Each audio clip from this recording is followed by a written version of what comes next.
Bismillah wa alhamdulillah wa salatu wa salam ala rasulillah. This is the topic I wanted to cover earlier with more depth, but I didn't have time. Got jammed up into some stuff, so I wanted to invest in this now for the moment.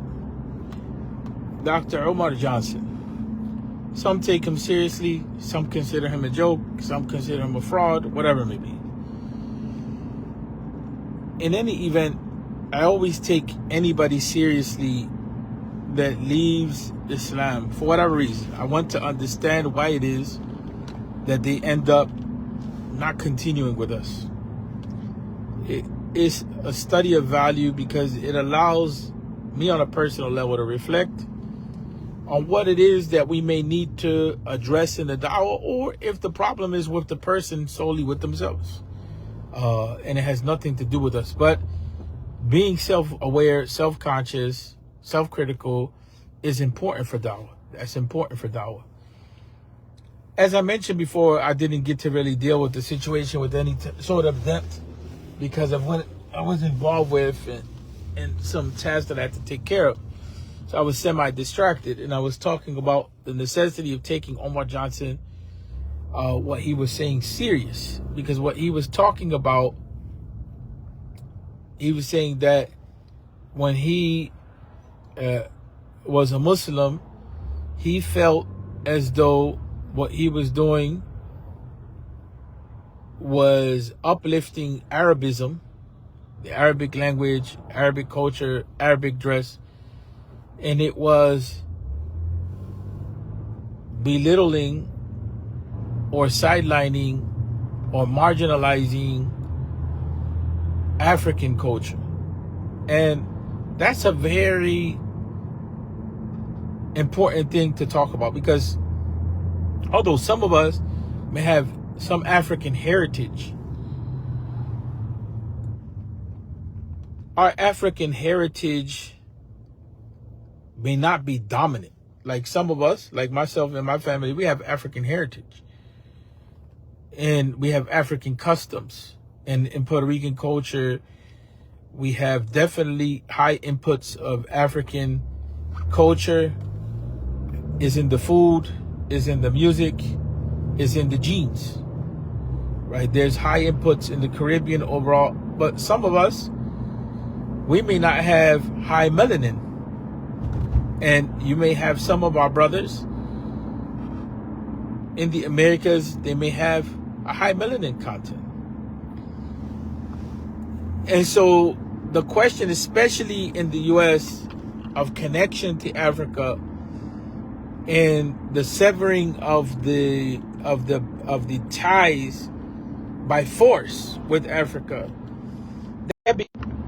that becomes a very personalized issue for that segment of people to deal with.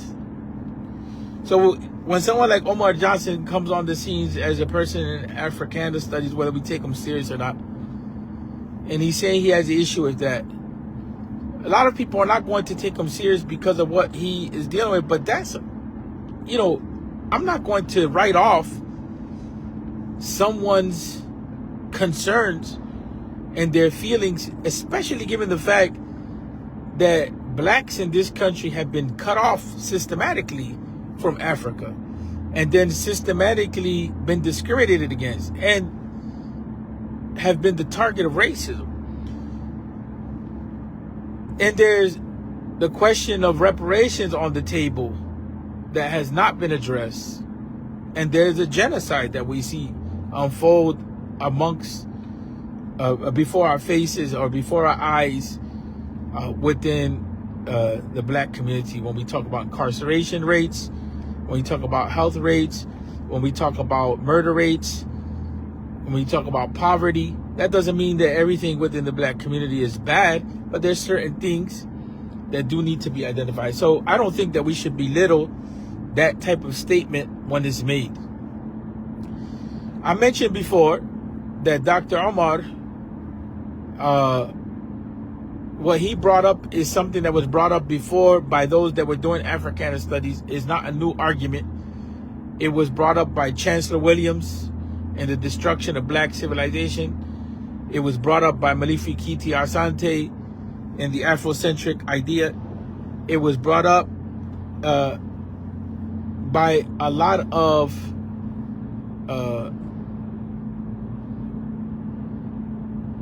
black studies scholars that were looking to centralize Egypt as the core of Africana studies, the reference point for Africana studies, the reference point for the recreation or the renewal of black thought and black identity. John Henrik Clarke, no doubt, was a major thinker. And we talked about the importance of understanding that from the angle of Puerto Ricans, Arturo Chomberg was one of the ones that was a founding leader in black studies in the U.S. He contributed his scholarly library and his efforts. And right now in New York, you have the Arturo Chomberg Library, which actually there's someone from the Nation of Islam which is overseeing it. It's a serious library and so on and so forth. In any event, it's a serious question for all of us. For all of us, if we have the interests of our community overall, our ummah and society in mind, it's a serious question that he raises, and for me is central in dawah. And I mentioned that before. It's how is it that the deen relates to the people. It's not about one race against another race. It's about how does the deen relate to people's condition. For me, is a central question. Now, one of the things that needs to be understood is that this type of question was being raised also by Dr. Sherman Jackson. Most of his legacy, especially in his work, Islam and the Problem of Black Suffering, is an attempt to see how it is that Islamic thought speaks directly to the plight of blacks in the U.S., not the Caribbean, not anywhere else, in the U.S. And these types of questions have been raised by FBA, by ADOS, by a lot of different movements, right? By a lot of different movements of what is the situation and what is the plight of blacks, right? So I just want to say on this point, and I'm gonna close out with this, that Dr. Sherman Jackson, most of his legacy, he has dealt with this issue. So there is this concern with Islam and the problem of black suffering.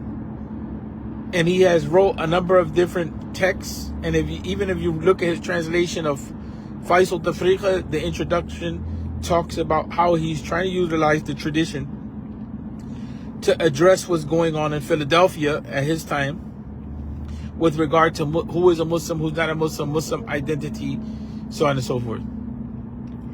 In Islam and the Problem of Black Suffering, he looks at the Mu'tazila, he looks at the Ash'aris, and he looks at Ibn Taymiyyah, and he looks at these different schools of Aqidah, and he poses the question of what type of approach in Aqidah can address the situation and the plight of black suffering.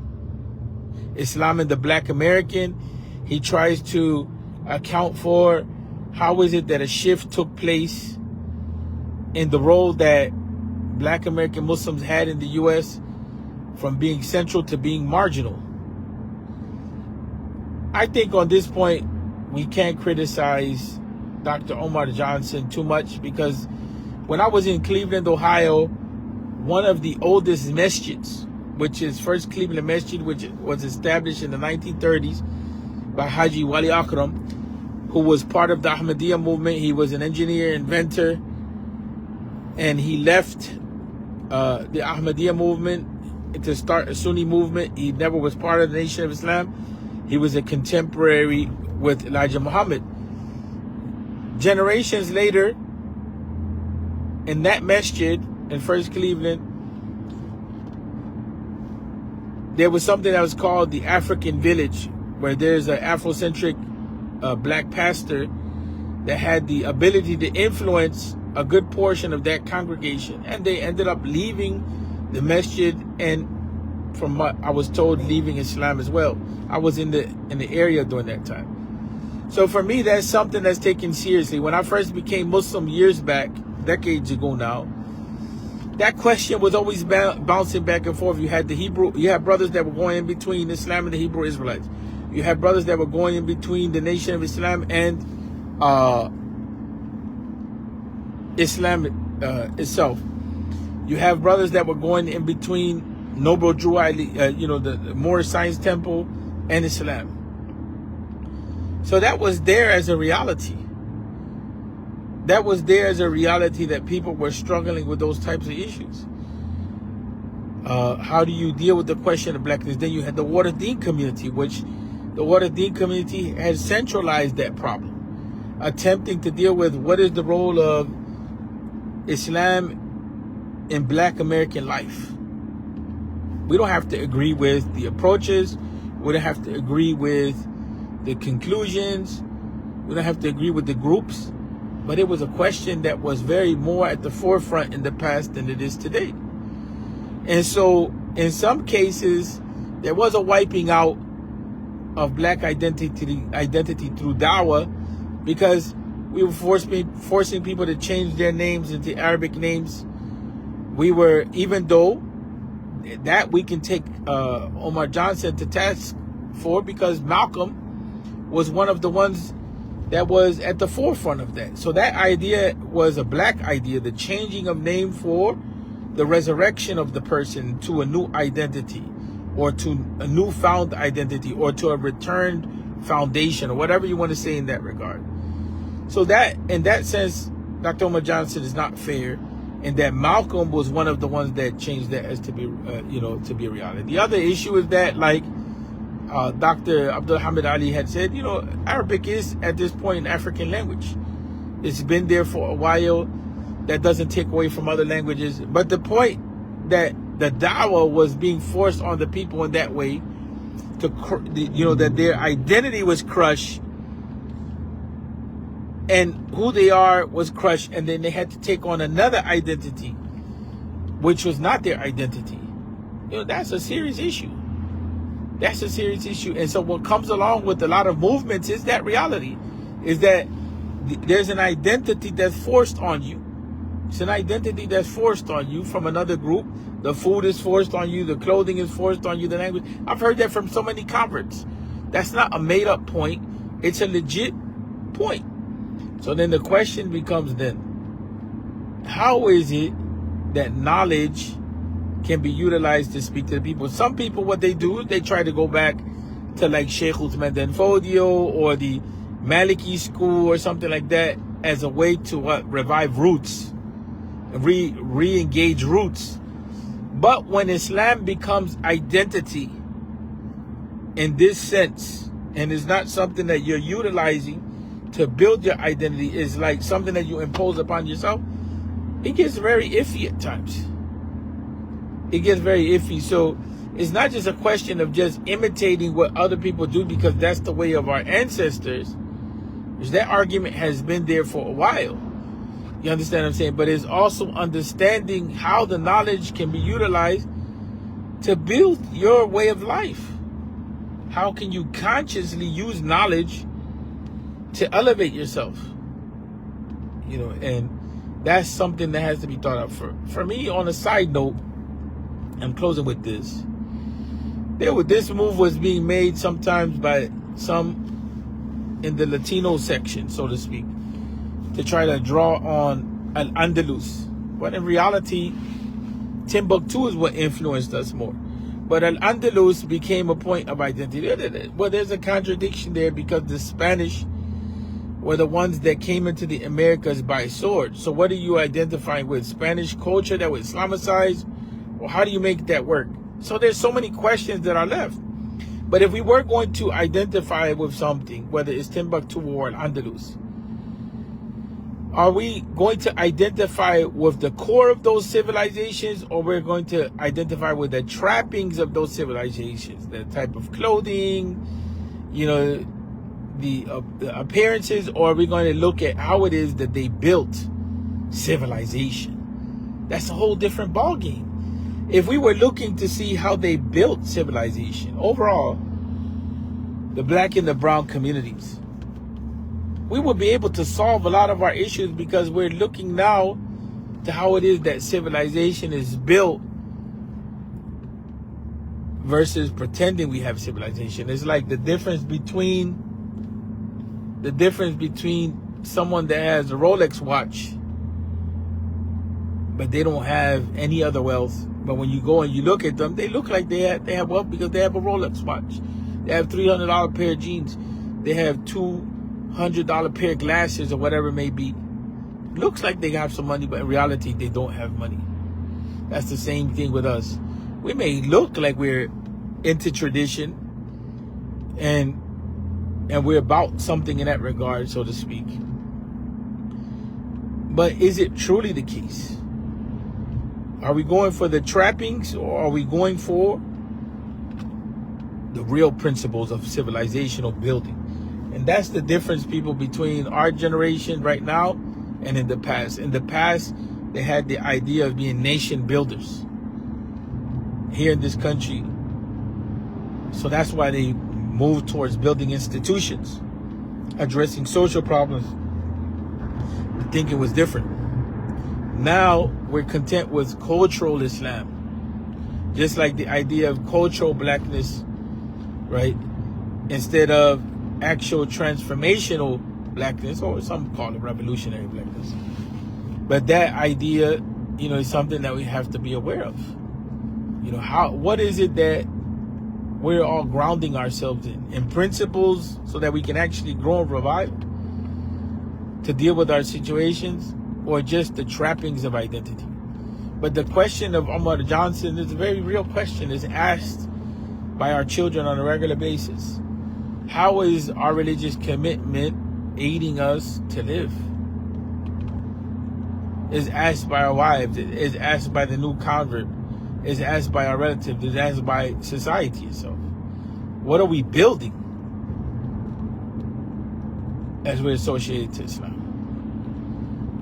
Refuting that question does damage in da'wah, because what it does is it shows that we don't want to deal with real issues.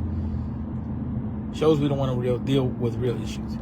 But that's a question that within black circles of scholarship, that's going to have to be developed further. And da'wah overall is going to have to address that issue, right?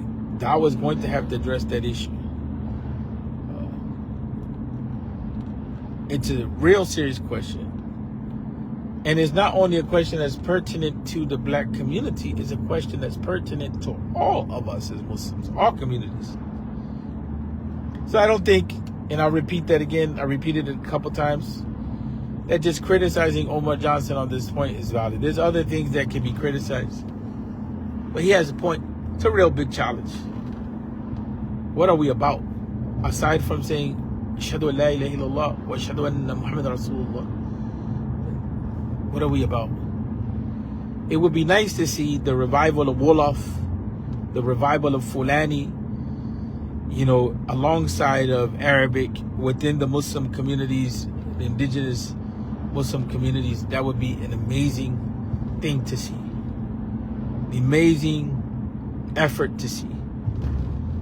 The revival of Wolof, the revival of Fulani would be an amazing thing to see alongside Arabic. But I think, that definitely the Afrocentric approach will clash with any other culture, because there's no room for that in the Afrocentric approach. At the core of the Afrocentric approach, it was an attempt for black supremacy to undermine white supremacy.